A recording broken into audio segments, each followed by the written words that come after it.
dear friends, this is After Effects, and I will show you how to change the color and the shape of the object you are drawing in your composition. So let's create new composition. I think it's okay. And what I want to draw, not rectangle, but for example some ellipse.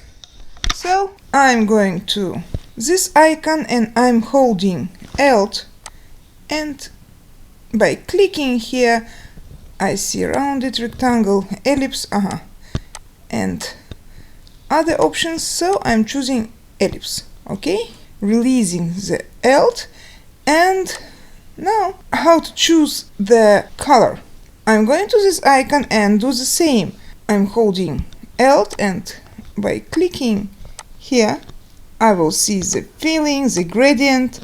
So this is okay, I'll stop it, and now I released Alt and clicked here to choose the color. Let it be red one, for example. Okay, that's it. Thank you and see you next time.